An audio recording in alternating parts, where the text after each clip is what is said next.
시간 성경 봉독하겠습니다. 마가복음 16장 15절 16절. 또 이르시되 너희는 온 천하에 다니며 만민에게 복음을 전파하라. 믿고 세례를 받는 사람은 구원을 얻을 것이요 믿지 않는 사람은 정죄를 받으리라. 시간 목사님 나오셔서 우리도 한때는 미전도 종족이었습니다는 제목으로 말씀 전해 주시겠습니다. 오늘 우리 단기선교 파송회에 함께 하시는 우리 모든 성도님들, 또 특별히 선교의 현지로 출발하는 우리 모든 분들 주님 이름 환영하고 축복합니다. 오늘 또 우리에게 맡겨진 사명이 우리의 심장 가운데 다시 한번 새겨지고 우리 교회가 이 땅 가운데 맡겨진 귀한 사명을 감당하기로 결단하는 귀한 시간 되시기를 간절히 축복합니다. 지금으로부터 정확히 161년 전인 1863년 12월에 영국 런던 선교회로부터 파송을 받은 20대 초반의 젊은 선교사 부부가 중국의 상해에 도착했습니다. 그런데 참으로 안타깝게도 그 중국 땅에 도착한 지 채 3개월이 되지 않은 때에 사모님께서 이유를 알 수 없는, 원인을 알 수 없는 질병을 얻으셔서 그곳에서 소천하시고 말았습니다. 오랜 시간 동안 이 목사님 부부는 중국 선교에 대한 사명을 가지고 또 중국 선교의 맞춤형으로 선교의 훈련을 받으시고 교육을 받으시고 영국에서 출발해서 장장 5개월 동안 배를 타고 드디어 그토록 원하던 중국 땅 선교지에 도착했는데, 그런데 이 선교사님의 첫 번째 선교 보고는 제가 여기 중국 땅에 도착해서 길거리에 나가서 노방전도에서 첫 번째로 예수 믿는 회심자를 얻었습니다. 아니면 동네 아이들을 다 모아서 함께 예배드리고 이 아이들에게 함께 복음을 전했습니다. 제가 중국에 와보니 앞으로 이 중국 선교는 이렇게 해야 되겠습니다. 이런 계획을 세웠습니다. 이것이 선교사님의 선교 보고가 아니라 이 선교사님의 첫 번째 선교 보고는 다름 아니라 자신의 아내, 즉 사모님의 소천 소식을 첫 번째 선교 보고로 보내었습니다. 낯설고 물설은 이국 땅에서 기댈 곳이라고 하는 것은 부부밖에 없었는데, 그런데 사모님이 먼저 떠나가시고 이유를 알 수 없는 아마도 풍토병으로 돌아가시면서 이 선교사님에게는 정말 감당할 수 없는 아픔과 슬픔과 눈물이 찾아오고 결국 이 선교사님은 평생 동안 꿈꾸던 이 선교의 사역을 모두 다 마감을 하고, 그래서 선교의 직분을 사임을 하고 상해를 떠나서 상둥성에 있는 세간에서 평범한 통역관으로 살아가게 됩니다. 그런데 그곳에서 평범하게 이제 더 이상 목사가 아니고 더 이상 선교사가 아니고 통역하는 사람으로 살아가고 있던 그때에 그러니까 조선에서 배를 타고 건너온 2명의 사람을 만나게 됩니다. 이 사람들은 조선 말기에 있었던 이 천주교 박해를 피해서 조선 땅에서 중국 땅으로 도망을 쳐온 사람들이었습니다. 그리고 이 선교사님은 중국 땅의 옆에 붙어있는 작은 나라 조선에 대해서 이야기를 듣게 되고, 특별히 그 조선 땅은 지금까지 단 한 번도 복음을 들은 적이 없는, 조선 백성들은 아직까지 한 번도 말씀을 들어본 적이 없는 소위 미전도 종족이라는 것을 알게 됩니다. 물론 선교사님은 이미 선교사 직분을 반납했기 때문에 그래서 내가 다시 저 조선 땅에 선교사로 가야 되겠다 그렇게 생각한 것은 아니었습니다.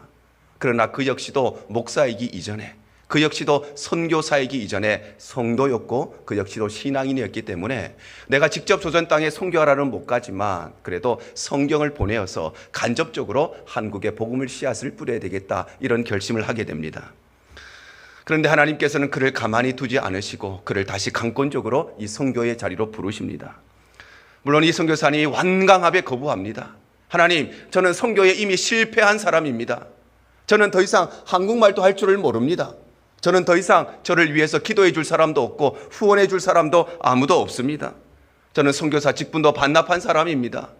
특히나 저 조선 땅은 쇄국 정책으로 말미암아 외국 문물이 들어갈 수 없을 뿐만 아니라 외국 사람은 들어가지도 못하는데 어떻게 저곳에 가서 복음을 전할 수가 있겠습니까? 절대 못합니다. 선교사님 자신뿐만 아니라 그를 알고 있던 모든 사람들도 사모님도 안 계신데 혼자서 어떻게 갈 것인가, 불가능하다.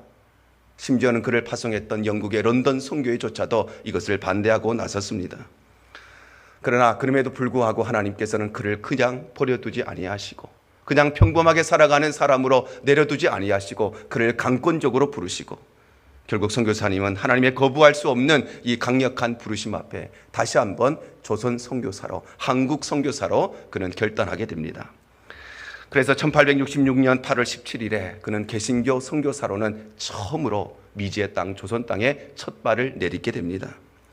그런데 참으로 안타깝게도 이 선교사님은 중국에서 조선으로 출발하면서 내가 중국 선교는 실패했지만 한국에 가서는, 조선에 가서는 이렇게 선교해야지, 수많은 선교의 계획을 가지고 출발했지만, 그런데 그 계획 중에 단 하루도 실행하지 못하고, 아니 예수의 옛자조차 꺼내보지 못하고, 그가 타고 갔던 제너럴 셔먼호는 조선 관군에 의해서 다 불타고 말았고, 그 역시도 대동강변에서 순교의 피를 흘리고 말았습니다.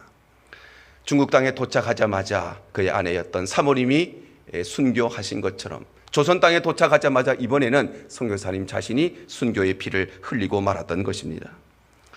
그러나 그의 순교로 말미암아 조선 땅에 뿌려진 이 복음의 씨앗은 2000년 교회 역사에 다시금 찾아갈 수 없는 놀라운 부흥의 역사의 시발점이 되었고, 그냥 아무런 의미 없이 죽었던 것 같은 이 선교사님의 순교로 말미암아서 한 민족이 살아나고, 한 국가가 살아나고, 선교의 역사를 다시 써야 할 만큼 하나님의 놀라운 일들이 시작되는 복음의 씨앗이 되었는데, 그가 바로 우리 조국 대한민국에 처음으로 복음의 진리, 성경의 진리를 전파한 토마스 선교사입니다.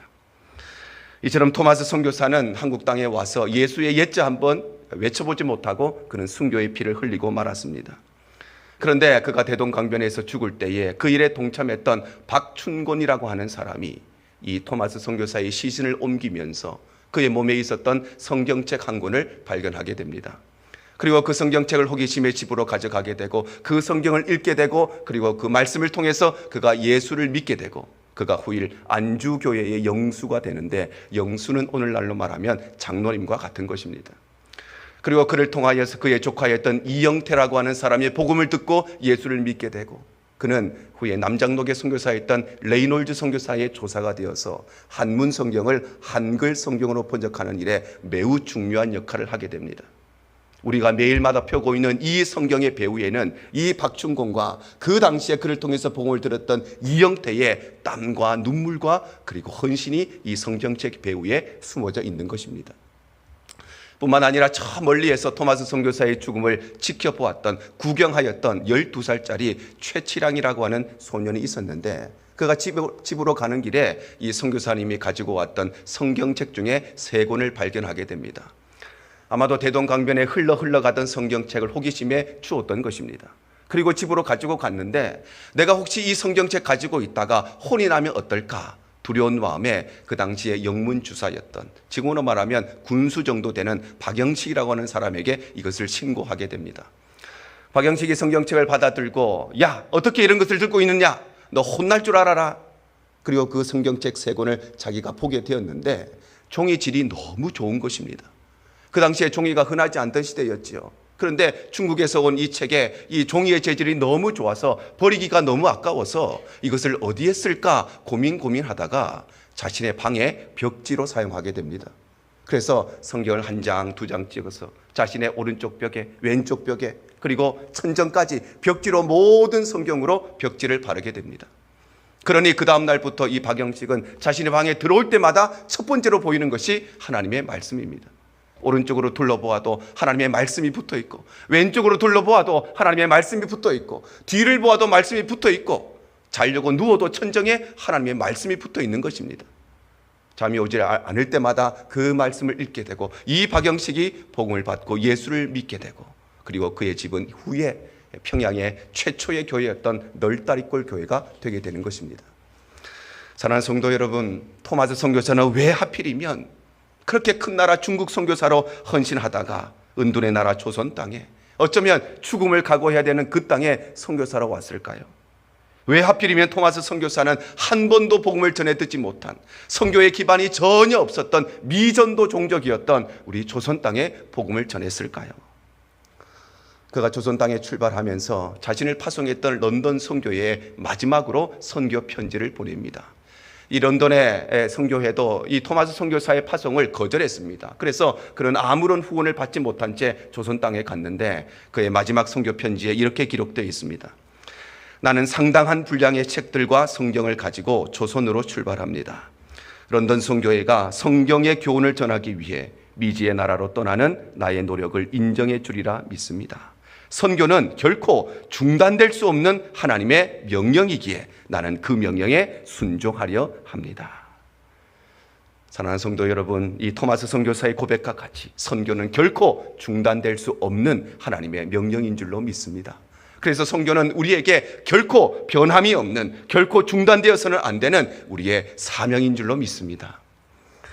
중요한 것은 그러면 선교는 왜 중단될 수가 없고 왜 선교는 중단되어서는 안 되는 것인가? 선교가 중단될 수 없는 첫 번째 이유는 선교는 우리에게 주어진 가장 큰 계명이고 가장 큰 사명이기 때문입니다. 예수님께서는 가장 큰 계명을 이렇게 말씀하시죠. 마태복음 22장 37절에서 40절입니다. 예수께서 이르시되 내 마음을 다하고 목숨을 다하고 뜻을 다하여 주 너의 하나님을 사랑하라 하셨으니 이것이 크고 첫째 되는 계명이요 둘째도 그와 같으니 내 이웃을 내 자신같이 사랑하라 하셨으니 이 두 계명이 온 율법과 선지자의 강령이니라. 바로 예수님께서는 가장 큰 계명이 무엇인가? 그것은 바로 하나님을 사랑하고 이웃을 사랑하는 것이 가장 큰 계명이라고 말씀하시는 것입니다. 그렇다면 이웃을 사랑하는 것이란 어떤 것일까요? 물론 이웃을 사랑하는 것이란 그들에게 친구가 되어주는 것, 내 이웃이 슬픔에 빠졌을 때에 그 슬픔을 함께 나누어 주는 것, 그들의 아픔이 있을 때에 그들을 위로해 주는 것, 격려해 주는 것, 그들에게 물질의 도움을 주는 것, 그들을 위해 기도해 주는 것, 이 모든 것이 이웃을 사랑하는 것입니다. 그런데 하나님을 사랑하고 이웃을 사랑하는 것이 가장 큰 계명이라고 말씀하시는 이 예수님의 말씀 속에 숨겨진 이웃 사랑의 가장 본질적인 것은 바로 복음을 알지 못하는 자들에게 복음을 전하고 아직까지 구원 얻지 못한 자들에게 구원의 진리를 전하는 것, 그것이 바로 예수님께서 말씀하시는 이웃 사랑의 최고봉인 것입니다. 이와 같이 선교는 우리에게 주어진 가장 큰 계명이고 가장 큰 사명이기 때문에 그래서 선교는 결코 중단될 수 없는 우리에게 주어진 사명이고 명령인 것입니다. 선교가 중단될 수 없는 두 번째 이유는 선교는 하나님의 권유가 아니고 선교는 하나님의 명령이기 때문입니다. 그래서 예수님께서는 부활하신 후에 제자들에게 이렇게 말씀하십니다. 오늘 15절입니다. 또 이르시되 너희는 온 천하에 다니며 만민에게 복음을 전파하라. 바로 예수님께서는 제자들에게 복음의 사명을 맡기시면서 너희는 온 천하에 다니면서 복음을 전해 보겠느냐? 제안을 하시는 것이 아닙니다. 너희가 한번 열심히 한번 가서 선교를 한번 해보겠느냐? 그렇게 권유하시는 것이 아닙니다. 너희가 만민에게 복음을 전했으면 참 좋겠는데 너희 생각은 좀 어떠냐? 그들의 생각과 의지를 물으신 것이 아닙니다. 예수님께서는 그들에게 너희는 온 천하에 다니며 만민에게 복음을 전파하라. 그들에게 선교를 명령하신 것입니다. 그래서 스데반은 죽음의 순간까지도 십자가의 복음을 전파했고, 그래서 빌립은 아무도 가지 않으려고 하는 그 땅, 바로 사마리아 땅에 가서 복음을 전하고, 그래서 베드로는 이방인이라고 손가락받는 고넬료의 집에 가서 그와 그의 가족에게, 그의 이웃에게, 그의 친족에게 복음을 전파하고, 그래서 사도 바울은 복음을 위해서라면 내 생명조차도 아까워하지 아니하고 땅끝까지 이르러 이 선교의 사명을 감당했던 것입니다.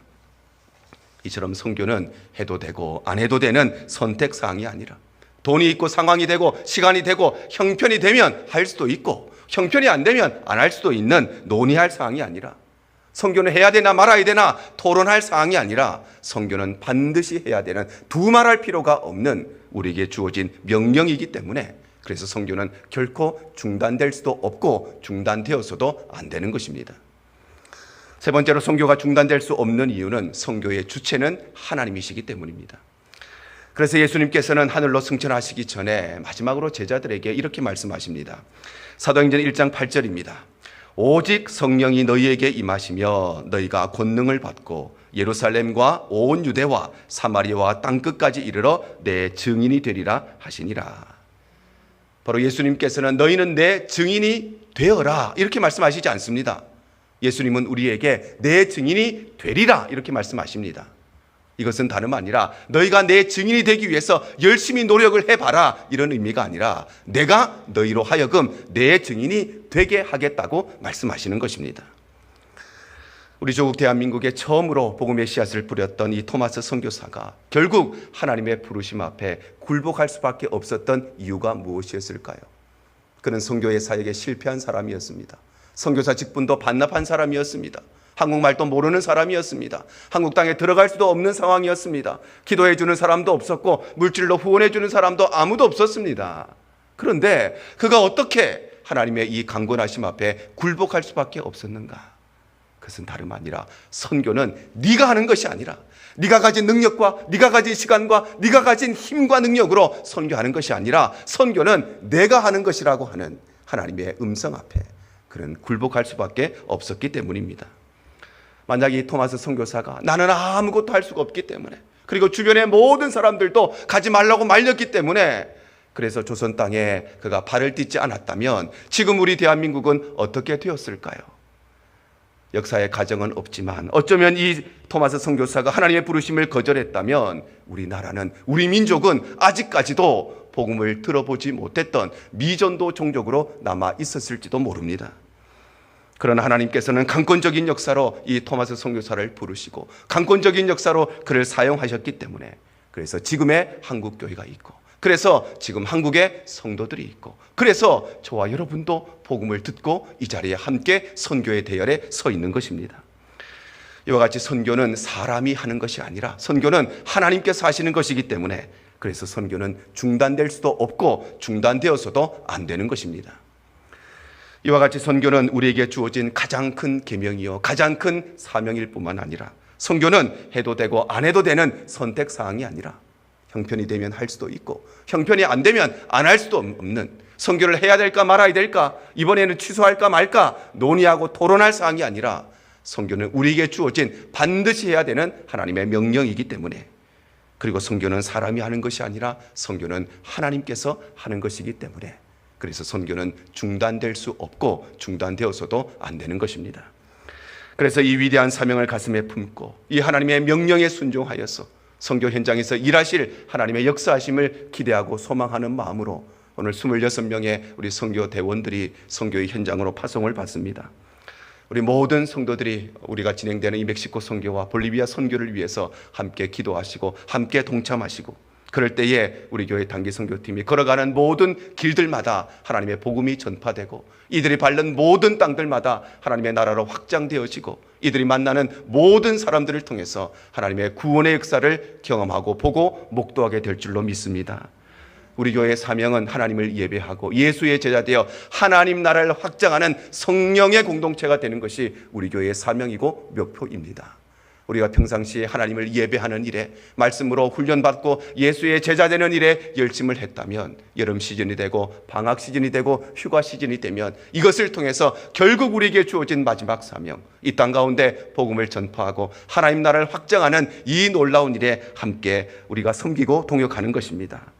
이 자리에 함께 참석하는 모든 성도님들 오늘 이 말씀을 기억하시고 우리에게 주어진 이 비전과 사명을 다시 한번 가슴에 품고 어쩌면 우리도 복음을 전해주는 사람이 없었다면 우리 역시도 지금까지 미전도 종족에 우리도 머물러 있었다는 사실을 기억하시고 이 땅 위에 하나님 나라를 확장하는 일에 우리 온 성도들이 함께 동역함으로써 70인 전도대가 복음을 전하고 나갔고 그리고 예수님께서 다시 돌아와서 하나님께서 그 전도의 현장에서 얼마나 놀라운 일을 행하셨는가를 간증하고 보고한 것처럼 우리 선교의 모든 팀원들도 이번 멕시코 볼리비아 선교를 통해서 바로 그 현장 가운데 복음의 역사를 구원의 역사를 여전히 쉬지 않고 이루시는 하나님의 일하심을 직접 보고 직접 경험할 뿐만 아니라 돌아와서 이를 함께 간증하고 나눌 때 온 성도들에게 함께 기쁨과 은혜가 넘치는 귀한 사역 될 수 있기를 주님으로 간절히 축복합니다. 주님만 내 도움이 되시고 주님만 내 빛이 되시는